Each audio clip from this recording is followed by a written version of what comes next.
companions, and welcome to Soul with Lilly and Louise. We've got a special treat for you this evening. Some of you know that I've been coming to Bali now for 22 years. When I first came, I met the most amazing man, Agung Raka. And some of you are aware, if you read Into the Heart of Bali, that Agung Raka a few years ago passed away. However, he's always with us each and every day. But I am really excited, we are very excited, to introduce you to his actual younger brother, Agung Raka. And I have to tell you a little bit about this wonderful man. In a moment, Louise is going to ask him a few questions so that you get to know and understand the depth and the beauty of Bali through Agung Raka.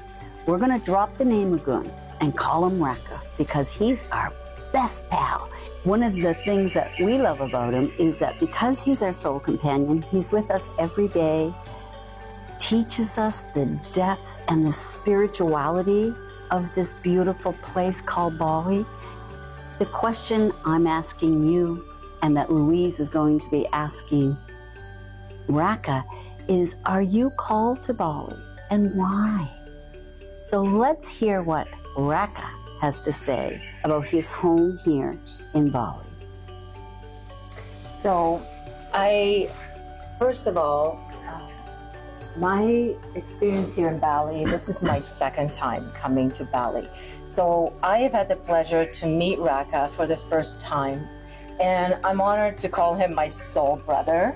He has truly transformed my heart, my soul, and taken me into such a depth that I would not have had the opportunity to. So what I would love for you to share with us, Raka, is as myself being a foreigner coming here, as Lilly does these trips here in Bali, usually once a year, and we are planning one next year in October to invite a group to come here with us to Bali.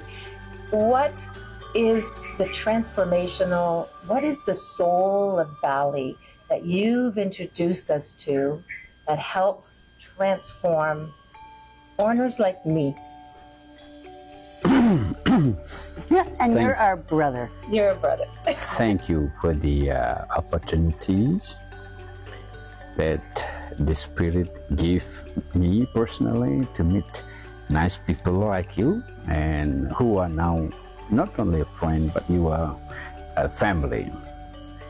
And I also want to say that welcome home again, to your second home, as you feel already that the soul of Bali is welcoming everyone who wants to visit Bali, to experience and to see the Balinese, the culture, and also the explore all the island of Bali, and also going to have the prayer at some temples. We, as the Balinese, we are so welcome also with the foreigners who visit our island, and we are also more than happy to welcome you to enjoy the atmosphere of Bali and everything about Bali. So it is also a pleasure for us that you love our village, our place here, and it will be more than happy to come you every year, to welcome you every year to the village and also to you. Beautiful. So Lilly, why don't we share a little bit about what we're planning for next year, and then maybe Raka can give us a taste of what we're about to do this evening. Yes, but before we do that, do you mind if I ask Raka, can you tell us a little bit about the purification ceremony? Okay. We at the village, we have spring water, and I am the priest of the place, and I've done so many purification for all our customers who stay in our property, and also for the foreigners who stay in the other property. The purification at our place is cleansing the negative energy in our body, also synchronize the energy of in your body with the energy of the nature.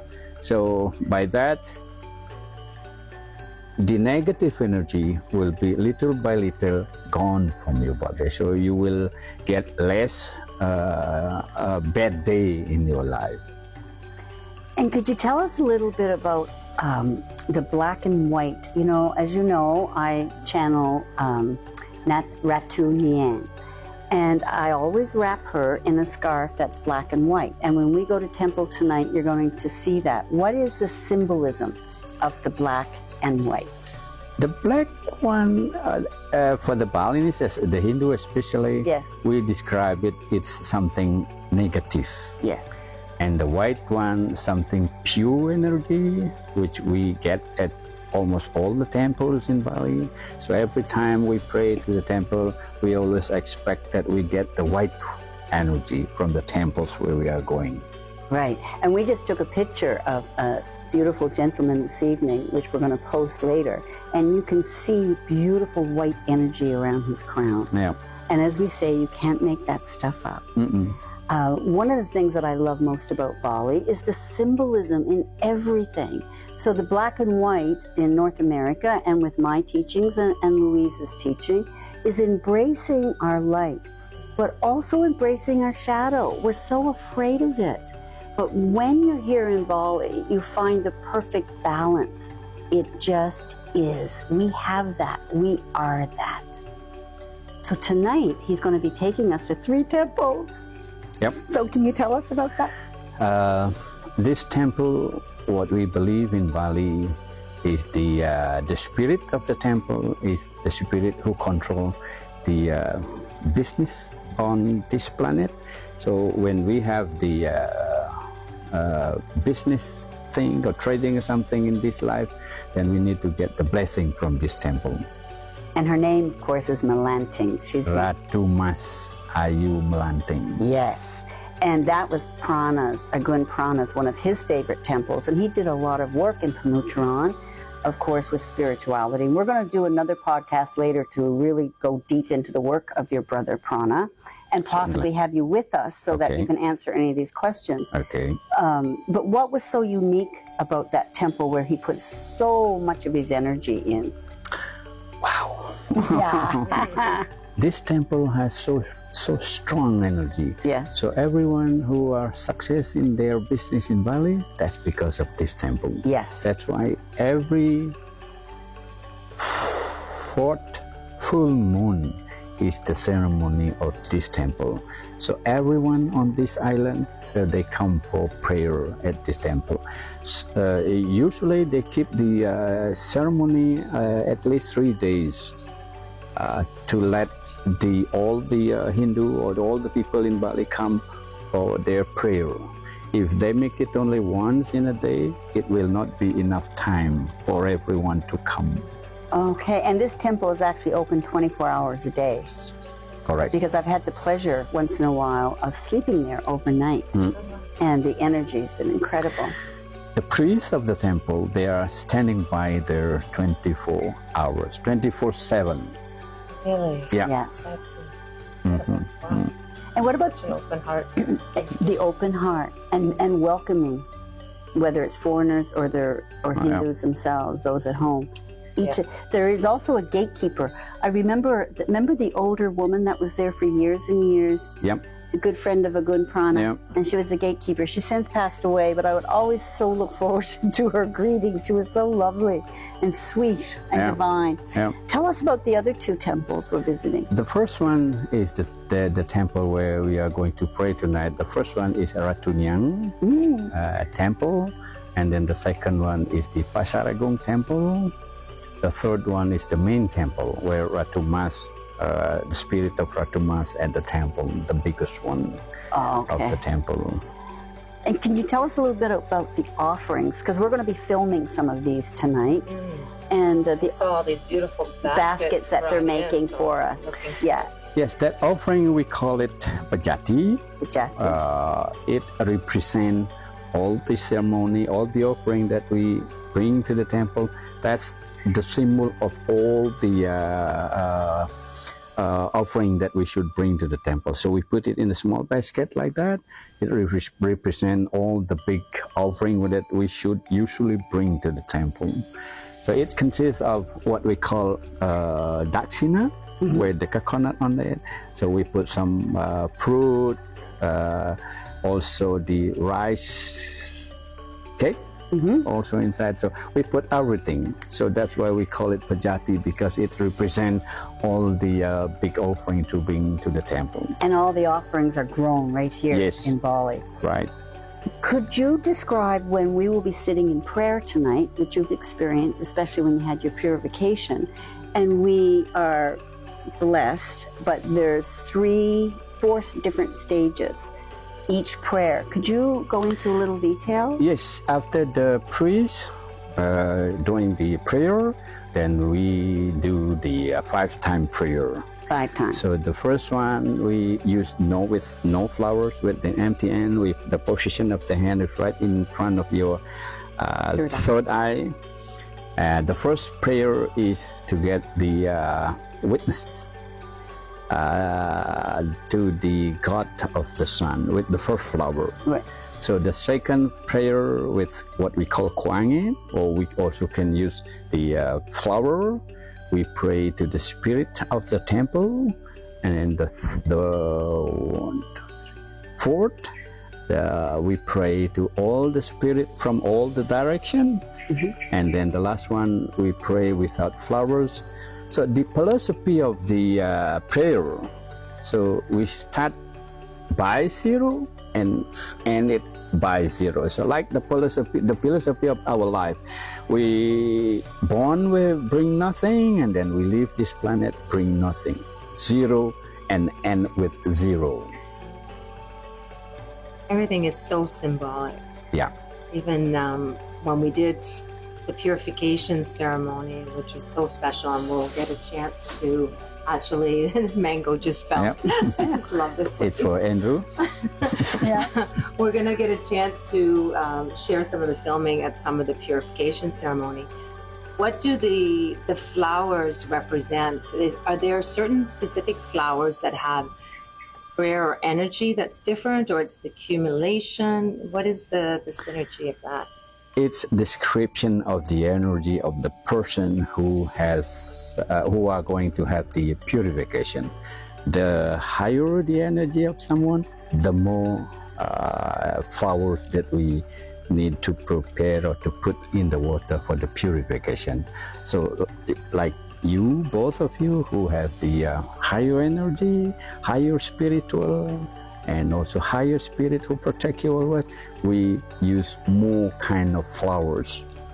So it will be 3 kind of flowers, starting the lowest one, 6, 7, 9, 11, and then if someone has so quite big problem with their healthiness, sometimes we use 21 or 23 kind of different flowers. Bali has that much variety of Yes. Wow. Certainly. So that's interesting. So if anybody's coming here to heal, the healer, like Mangkuk Made is visiting us tomorrow. We have a whole day with him, and he's a very well-known international healer who's been able to heal cancer. So when he's working with somebody and doing water ceremony and they're ill, chances are they will receive the 21 sometimes. Could you also talk to us about the altars? Every home, I mean, since I've been visiting Bali all these years, I have altars everywhere in my home. So do you. The businesses. So am I correct in saying that every home has 3 altars? Actually, we have one area with one altar for the family, the ancestor of the family, and also some families, they have the representative of each temple, big temple we have in Bali. So like one big family, sometimes they have about 7 or 10 temples, buildings inside of the family temple.